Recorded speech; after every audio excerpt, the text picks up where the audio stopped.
तृष्णावधीतमस्तु मां विषादोहि। ओम शांति शांति शांति। आज সন্ধ্যা 7টা বিবেকানন্দ সোসাইটি কর্তৃপক্ষ আজ জওহরলাল নেহরু স্মারক বক্তৃতায় আমাকে আমন্ত্রণ জানিয়েছেন। আজকে ঠাকুরমা ও স্বামীজির ওপর একটি আলোচনা, এবং আলোচনাটির সুর বেঁধে দেওয়া হয়েছে যে শ্রী শ্রী ঠাকুরের অন্তরঙ্গ নরেন্দ্রনাথ এই বিষয়ের উপর। আমি সোসাইটির কর্তৃপক্ষকে কৃতজ্ঞতা জানাই আজকের এই বিশেষ দিনে আমাকে বলতে বলার জন্য, এবং এছাড়াও আমার সামনে মঞ্চের সামনে আপনারা যারা উপস্থিত আছেন, ঠাকুর মা ও স্বামীজি অনুরাগী ভক্তবৃন্দ, আপনাদের সবাইকে আমি আমার অন্তরের প্রণাম, অভিনন্দন ও নমস্কার জানাই। বিষয়টা একটু আগে আমি বলেছি, আরো একবার বলি। শ্রী শ্রী ঠাকুরের অন্তরঙ্গ নরেন্দ্র। স্বভাবতই এই বিষয়ের মধ্যে দুজনের স্বরূপ প্রকাশ করার বিষয় আছে। একজন শ্রী শ্রী ঠাকুর, যাঁর সম্পর্কে আপনারা অনেক কিছু জানেন, আরেকজন শ্রী শ্রী নরেন্দ্রনাথ। যেহেতু অন্তরঙ্গ নরেন্দ্রনাথ, কিভাবে শ্রী শ্রী ঠাকুরের অন্তরঙ্গ হলেন এবং পরবর্তী সময়ে নরেন্দ্রনাথ কিভাবে কেমন ভাবে অন্তরঙ্গ হলেন শ্রী শ্রী ঠাকুরের, তারই একটা সালতাম আমি যদিও সময় 1 ঘন্টায় তার মধ্যে করার চেষ্টা করব। প্রসঙ্গক্রমে জানিয়ে রাখি, কর্তৃপক্ষ আগামী মাসে মে মাসেও এই সূত্রটা ধরে 25শে মে একটা দিন স্থির করেছেন। তাতে ঠিক হয়েছে যে বিষয়টা এরই সূত্র ধরে পরবর্তী অংশটা, সেটা হচ্ছে স্বামীজির রামকৃষ্ণ সাধনা। একটু ভিন্নতর কিন্তু খুব উপযোগী একটি বিষয়। একের মানে এপিটার পিঠ যেন মনে হয়। তবু যাই হোক, আজকের বিষয়ের সঙ্গে খুব পরিষ্কার করে বলা যায়, ঠাকুর সবসময়ই বলেছেন যে তিনি সবকিছু হয়েছেন, তিনি সব হয়েছেন। কি তিনি সব হয়েছেন? বারবার বলেছেন, বিভিন্ন জায়গায় বলেছেন তিনি সব হয়েছেন। আসলে এই যে তাঁর সবকিছু হওয়া, দেখতে মানুষের মতো আচার আচরণ হাব ভাব সবকিছু মানুষের মতো, মনে হয় যেন ভেতরে একটি পুর, সিঙ্গারার মধ্যে যেমন পুর দেওয়া থাকে, একটি পুর দেওয়া আছে, বাইরে নিয়ে যেন একটু অন্য, কিন্তু ভেতরে একেবারে সাধারণ মানুষের মতো বৈধি সব ভাব রয়েছে তার মধ্যে। তা নইলে মানুষের কাছাকাছি আসবেন কি করে? এই যে তার এই হওয়াটা, তিনি সাধারণ মানুষ কিন্তু অবতার হয়েছে, অবতার হয়ে তিনি অবতরণ করেছেন। তার এই অবতার হয়ে আসাটাই সবকিছু হওয়া। তিনি অন্য হয়েছেন, তিনি মধ্যম জগতের সবকিছু হয়েছেন। জলে স্থলে আকাশে তিনি সাম্রাজ্য বিস্তার করে আছেন। আমরা কেউ কিন্তু তার থেকে মুক্ত নই। আমরা সাধারণ মানুষ, আমরা বুঝি কি করে? আমরা অতি সাধারণ, আমাদের সূক্ষ্মাতি সূক্ষ্ম জ্ঞান অনুভূতি বা উপলব্ধি বোধ নেই। কিন্তু তিনি বারবার বলেছেন তিনি সব হয়েছেন, তিনি সব হয়েছেন। আর এই সব হওয়ার পেছনে তিনি আসবেন, একজন মানুষের দেহ নিয়ে আসবেন, আর তারপরে নির্দিষ্ট সময়ের পর চলে যাবেন। তার নেমে আসা সম্ভব না। তার জন্য তিনি আসেননি, তাকে তোমরা অবতার বলছি। গুরু, ভারতবর্ষ গুরু প্রধান দেশ, আপনারা জানেন। দেখবেন প্রতিটা গণিতেই এক একজন গুরু আছেন, এক একজনের গুরু এক এক রকম। প্রত্যেককে আমরা অবতারের নাম জানি, প্রত্যেকেই শ্রদ্ধার পাত্র, কিন্তু তারা গুরু। আর ইনি গুরুর গুরু। তাকে বিবেকানন্দ বলছেন অবতার বৈশিষ্ট্য, কখনো কখনো বলছেন যুগগুরু। আবার তিনি যা পালন করছেন বলছেন এটাই তো যুগ ধর্ম, যুগগুরু। তাই তো আমাদের পথে দিশা দেখিয়ে দিতে এসেছেন। আমরা এই গুরুকে একটু ভিন্ন ভাবে জানবো। তিনি আসবেন, এসে চলে যাবেন, এটা তো হতে পারে না।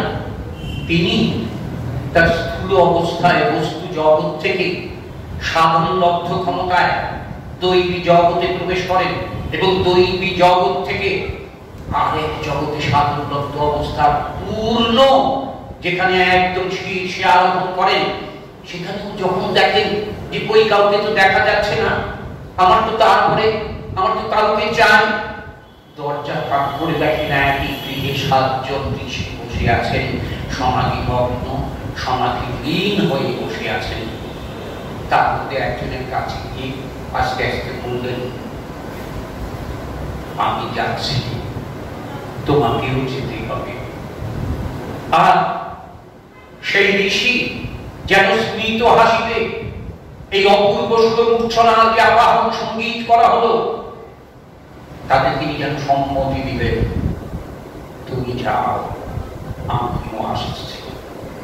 আমরা তারপরে দেখি একের সঙ্গে একের কত অকৃতি। আপনারা জানেন 12 বছর শ্রীরামকৃষ্ণদেব সাধনা করেছিলেন। সেই সাধনার একটা দিক ভগবতমুখী, ঈশ্বরমুখী সাধনা। ঠিক 12 বছর শেষ হলো সাধনা, তারপরে সেই ভগবতমুখী সাধনা হলো মানুষমুখী সাধনা। আরেকটা দিক দেখতে পান, অবতরণ করলেন স্বামীজি। স্বামীজি এলেন, প্রথম যেদিন এলেন সেদিনই তিনি তাকে শান্তকে দীক্ষা দিতে চাইলেন। বিবেকানন্দ বলছেন, এ তুমি কি করলে? আমার যে বাড়িতে মা আছে, বাপ আছে, ভাই আছে, বোন আছে, আমাকে এটা করো না তুমি। ঠাকুর তাকে আবার স্পর্শ করলেন, বললেন, ঠিক আছে, কালকে হবে, একবারে নয়। কিন্তু তার প্রতিক্রিয়া তারপরেও 3 দিন ছিল। তিনি যা কিছু দেখছেন তার মধ্যে ঈশ্বর দর্শন হচ্ছে। ইট, কাঠ, বালি, পাথর, রাস্তার যানবাহন, বাড়িতে খেতে বসছেন, মা খেতে দিচ্ছেন, তার সেই চেতনা নেই। সবকিছুর মধ্যে একটি ঈশ্বর দর্শন। বেশি দিন থাকতে পারলেন, তার বেশি দিন থাকা হলো না। হেস্টি সাহেবের কাছে শুনেছিলেন কলেজে যে একজন মানুষ এমন আছেন দক্ষিণেশ্বরে, যার সমাধি হয় তার কদিন আগে তিনি চঞ্চল হয়ে উঠেছিলেন। কেউ ঈশ্বর দেখেছে, আমাদের তো সেই ঈশ্বরের খবর নিতে হবে। তার আগে আপনারা জানেন, তার আগে বিভিন্ন ধর্মস্থানে তিনি গেছেন, শুধু একমাত্র কথা বলেছেন, ঈশ্বর কি আছেন? আপনারা কি ঈশ্বর দেখেছেন? কেউ আপনারা সত্যি কেউ ঈশ্বরকে দেখেছেন? কেউ কোনো উত্তর দিতে পারেন। রবীন্দ্রনাথের পিতা মহর্ষি দেবেন্দ্রনাথকেও তিনি একই প্রশ্ন করেছেন। এই তরুণ বালকের এই যে ভগবান স্পৃহা, তিনি তৃষিত হয়েছেন, তিনি ভগবানকে দেখতে চান। তিনি বলেছিলেন, সময় হলে তুমিও দেখবে। কিন্তু তিনি কি দেখেছেন কিনা স্পষ্ট বলতে পারেননি সেই দিন। তিনি বলছিলেন, তুমি অপেক্ষা করো, তুমি অপেক্ষা করো। শান্ত হননি সেই দিন। ওই চিত্ত চঞ্চলের দিক থেকে সেই তরুণ শান্ত হননি। ইংরেজিতে তুখোর জ্ঞান, সারা পৃথিবীর বই উলট পালট করে শেষ করে দিচ্ছেন, কিন্তু কোথাও স্থিত ধীর হতে পারছেন না। ঈশ্বরকে দেখেছেন বলে এমন কোনো কারো সন্ধান পাচ্ছেন না। কলেজ থেকে যখন শুনলেন যে একজন মানুষ আছেন দক্ষিণেশ্বরে, তিনি ঈশ্বর দেখেছেন, তিনি ধীরে ধীরে একদিন রওনা দিলেন, তাঁর কাছে এলেন। ওই প্রথম দিনই ঘটনা ঘটলো, ঠাকুর দেখে চিনতে পেরেছেন। এসে নড়েন যার গলা ধরে, আমি যাকে নামিয়ে আনতে চেষ্টা করেছি, তো সেই প্রেমের সংবহন কে ঘটাবে? এই নরেন ছাড়া তো আর কারো পক্ষে সম্ভব না। আমি তো সবাইকে দেখছি, ওই সপ্তঋষির বাকি 6 জনকে কিন্তু তিনি আমন্ত্রণ জানাননি। তিনি একজনকেই গলা ধরে আমন্ত্রণ জানিয়েছেন, সেই শুভ মূর্ছনায় তিনি সম্মতি দিয়েছিলেন, আমি আসছি, আমি আসছি। এই তো সেই নয়, একেই তো প্রেম সংবহনের স্তম্ভ তৈরি করা হবে। আমি তো একে তৈরি করবো, আর এই সারা পৃথিবীর মানুষকে উদ্দীপিত করবে, নতুন চেতনায় উন্নীত করবে। মানুষের মধ্যে মান এবং হুঁশ একত্রিত করে মানুষকে দিব্য চেতনায় অন্তর থেকে দেবতায় পরিণত করতে হবে তাকে, তবে তো মানুষ মানুষ আর থাকবে না, মানুষ দেবত্বে উপনীত হবে। ঠাকুর বলছেন বারবার ঈশ্বরে সবসময় পূজা হয়, দেবতায় পূজা হয়, মানুষের পূজা হয় না। এ আমি মানি না, মানুষের পূজা হয়। মানুষ তো মানুষ নয়, মানুষ সব জীব, জীব নয়, তার মধ্যে লুকিয়ে আছে শিব। তার অন্তরাত্মা দেখো, যদি পারো খুলে দেখায়, প্রত্যেকের ভেতরে শিব লুকিয়ে আছে। মানুষের মধ্যে সেই চেতনা, সেই শিবকে জাগরণ ঘটাতে হবে। কে ঘটাবে? আগামী দিনের জন্য নরেন্দ্র হইল তার তো এই জন্যই অবতার হয়ে নেমে আসা। তিনি অবতর করলেন নরেন্দ্রনাথকে কেন্দ্র করে। কোনো কিছু নিয়ে খুশি নন। নরেন মানতে চান এই তো বদ্ধ মা, আগে কি বলছে, আপনি কি বলছেন যা তা, আপনি আমাকে এত লোকের সামনে প্রশংসা করেন কেন? বলছে তোর মধ্যে যে গুণগুলো আছে তার মধ্যে তো সেই গুণগুলো খুঁজে পাই না নরেন। তোর মধ্যে যে গুণ আছে তোর মধ্যে 18টি গুণ লুকিয়ে আছে, আর তো অন্য কারোর মধ্যে সেগুলো পাই না। কোনটা ছেড়ে কোনটা ফেলে তোকে কোনটা ধরবো? তুই একটা না একটা দিয়ে তুই পৃথিবী জয় করবি। আমি সেই দৃশ্য দেখতে পাচ্ছি, তুই পৃথিবী জয় করবি।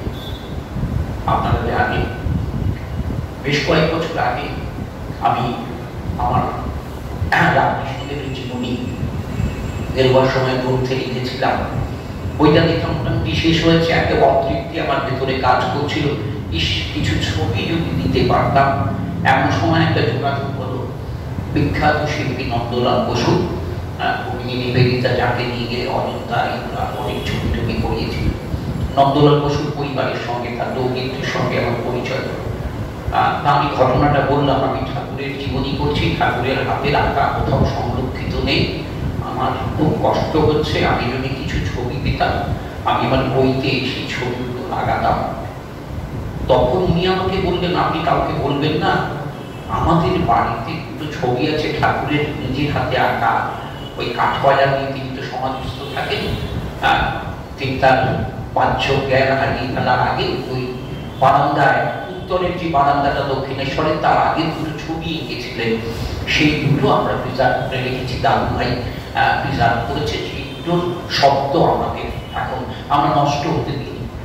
সংবাদ নিয়ে কথা বলে জানা যায় নন্দলাল বসুর সেই সংরক্ষিত ছবি, সেই ছবি দুটো দৌহিত্রদের কাছে হেফাজতে আছে। আর এইরকম অনেক ছবি ওরা ঝাঁট দিয়ে নষ্ট করে, বারান্দা ঝাঁট দিয়ে মুছে ফেলেছে।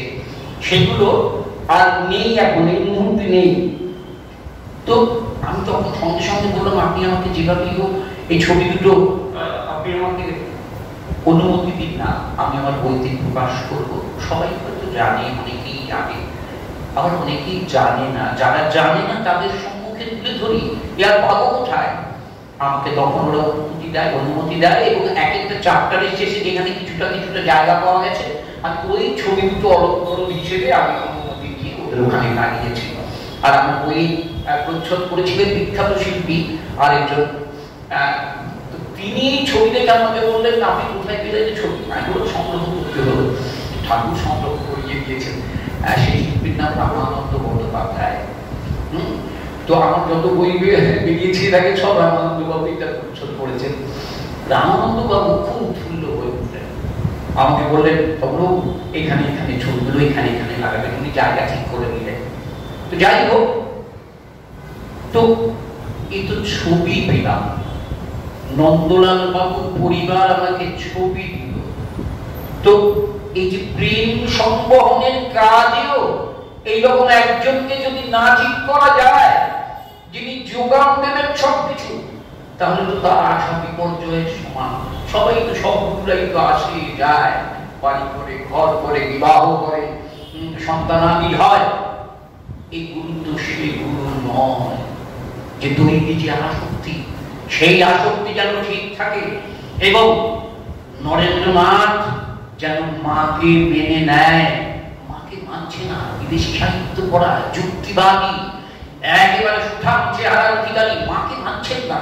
বলছেন, ও আপনার ঠাকুর, আপনি দেখুন, পিতৃবিয়োগ হওয়ার পর আর যখন থাকতে পারছিল না, মায়ের কাছে গেলেন, ঠাকুরের কাছে আগে গেলেন, আমার বাড়ির ভাই মা বোনের ব্যবস্থা করে দিন, ওরা খাবে কি করে? ঠাকুর সেই জায়গাটাকে একেবারে চুপ মতো পেলেন এবং ঠিক একেবারে ধরলেন, বলে যা মার কাছে যা, মাকে দিয়ে বল যা। ঠিক জায়গা মতো ধরলেন, মায়ের কাছে যা, তুই তো মাকে বিশ্বাস করিস না, যা মায়ের কাছে যা, মাকে দিয়ে বল তোর কি কি লাগবে, আজ মা দেবে, আজ তোকে মা দেবে মহামানিসা, আজ যা আছে কি তোকে মা সব কিছু দেবে। তার মনের মধ্যে সেই কত অবস্থা, মৃন্ময়ী মূর্তি, তার কি একটা শক্তি আছে যে আমাকে সব কিছু দেবে। কখনোই নয়, ও তো ঠাকুরের মা, ও আমার মা নয়, ও তো ঠাকুরের মা। একেবারে এই শব্দ পাচ্ছি।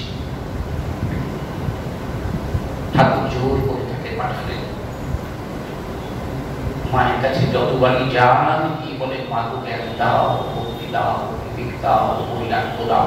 এরপরে একটি খুব দামি কথা বলেন, এটা সাধারণভাবে আর আলোচনা হয় না, আমি অনেককে শুনেছি, অনেক বক্তৃতায় শুনেছি। পরের লাইনটা আর কেউ বলে না, অথচ যেটা অত্যন্ত গুরুত্বপূর্ণ সেটা হচ্ছে জ্ঞান দাও, ভক্তি দাও, বিবেক দাও, বৈরাগ্য দাও, আর আমি যেন প্রতিনিয়ত তোমার দর্শন দাও। পরের জায়গাটাই প্রধান। তিনি তো মাকে সবকিছু বললেন, কিন্তু আসল কথা বলতে পারলেন না। মা ভাইয়ের খাওয়ার ব্যবস্থা, জামা কাপড়ের ব্যবস্থা, তিনি ফিরে এলেন। ঠাকুর বললেন, হ্যাঁ রে লড়ে, তুই বলেছিস, মাকে বলেছিস? বললো না, আমি ভুলে গেছি, আমি না বলতে পারলাম না। বললো যা, আবার যা। দ্বিতীয়বার আবার পাঠালেন, জোর করে পাঠালেন, আবার বুঝতে পারছেন আসলে এসেছে কোথা থেকে? অখণ্ডের ঘর থেকে তাকে তো নামিয়ে আনা হয়েছে খণ্ডের ঘরে। সে বলবে কি করে? সে তো ধ্যানবদ্ধ একজন ঋষি, তার মুখ দিয়ে তো ওটা বেরোবে না। ঠাকুর পাঠাচ্ছে, ওই যে ভাব ঠাকুর পাঠাচ্ছে, পাঠিয়ে বলছে বল, মাকে গিয়ে বল। এই মানুষের কথা বলছেন, জ্ঞান দাও, ভক্তি দাও, বিবেক দাও, বৈরাগ্য দাও, আর আমি যেমন এইবার তিনি ভাবছেন যে আমার দুবার হয়ে গেল, আমি বলতে পারলাম না, এই কিন্তু ঠাকুরের ভেলকি খেলা। ঠাকুর বোধহয় আমাকে দিয়ে এইরকম করাচ্ছেন, উনি সব কিছু জানেন, উনি সব কিছু বুঝতে পারেন, তিনি আমাকে দিয়ে সব করাচ্ছেন। তিনি বলছেন যে আপনি এবার কেন এবার আপনি গিয়ে বলুন। তবুও ঠাকুর বলছেন, তুই তো মাকে মানিস না, তুই তো বলিস এই তোমার মা, তোমার মা, আমার কিছু নয়, যা। তৃতীয়বার তিনি যখন গেলেন, গিয়ে দেখলেন সত্যি তো একটু মৃন্ময়ী মা নন, একটু চিন্ময়ী কেউ দাঁড়িয়ে রয়েছেন, মা দাঁড়িয়ে রয়েছেন। তার কাছে গিয়ে বললেন, মা গো, আবার সেই ভুল, জ্ঞান দাও, বুদ্ধি দাও, বিবেক দাও, বৈরাগ্য দাও।